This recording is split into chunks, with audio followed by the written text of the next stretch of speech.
வரி செலுத்தும் முறையை எளிமைப்படுத்திடும் வகையில் ஜிஎஸ்டி எனப்படும் சரக்கு சேவை வரியை மத்திய அரசு அறிமுகப்படுத்திய பிறகு சேலம் உள்ளிட்ட 5 மாவட்டங்களில் வணிகத்துறையின் வளர்ச்சி பல மடங்கு அதிகரித்துள்ளது. சரக்கு சேவை வரி தினமான ஜூலை 1ஆம் தேதி கொண்டாடப்பட்டு வரும் நிலையில் வளர்ச்சியடைந்த பாரதத்தை உருவாக்குவதில் சேலம் ஜிஎஸ்டி ஆணையரகத்தின் பங்களிப்பு குறித்த தகவல்களை ஒரு செய்தி தொகுப்பாக தற்பொழுது பார்க்கலாம். இயற்றலும் ஈட்டலும் காத்தலும் காத்த வகுத்தலும் வல்லதரசு என்கிறார் திருவள்ளுவர். அதன் அடிப்படையில் இந்தியாவின் வரி கட்டமைப்பில் கடந்த 2017ஆம் ஆண்டு மத்திய அரசு அறிமுகப்படுத்திய சரக்கு மற்றும் சேவை வரி ஒரு மிகப்பெரிய மாற்றத்தை ஏற்படுத்தியுள்ளது. தொடர்ச்சியான சீர்திருத்தங்கள், டிஜிட்டல் கட்டமைப்புகள், மத்திய மாநில அரசுகளின் வலுவான ஒருங்கிணைப்பு மூலம் ஜிஎஸ்டி வரிமுறை தொடர் பரிணாம வளர்ச்சி அடைந்துள்ளது. 2025ஆம் ஆண்டில் ஜிஎஸ்டி வரி கட்டமைப்பில் மேற்கொள்ளப்பட்ட அடுத்த தலைமுறை சீர்திருத்தங்கள், குறைவான வரி விகிதங்கள், வரி விலக்குகள், எளிதான வழிமுறைகள் இந்த அமைப்பை மேலும் எளிதாக்கியுள்ளன. இத்தகைய நடவடிக்கைகள் ஏழை எளிய நடுத்தர குடும்பங்கள், விவசாயிகள், கைவினை கலைஞர்கள், ஏற்றுமதியாளர்கள் என அனைத்து தரப்பினருக்குமானதாக சரக்கு சேவை வரியை மாற்றியமைத்துள்ளது.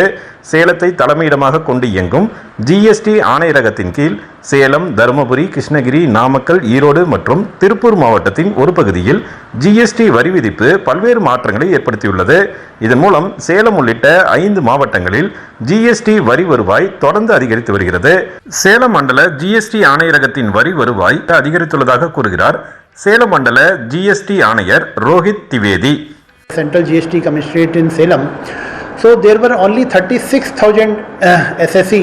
SSE are the taxpayers who get themselves registered with the department.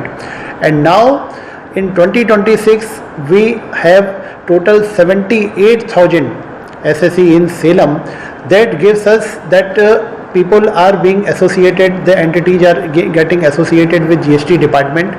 And on revenue side also, the combined revenue collection of central excise duty and central GST duty, it is around 5,500 crore, and in comparison to last year we are observing an 8 to 9% growth of revenue, which shows that people of Salem and adjoining district, they are contributing a lot for the growth of country. They are giving their contribution in the growth story of our nation.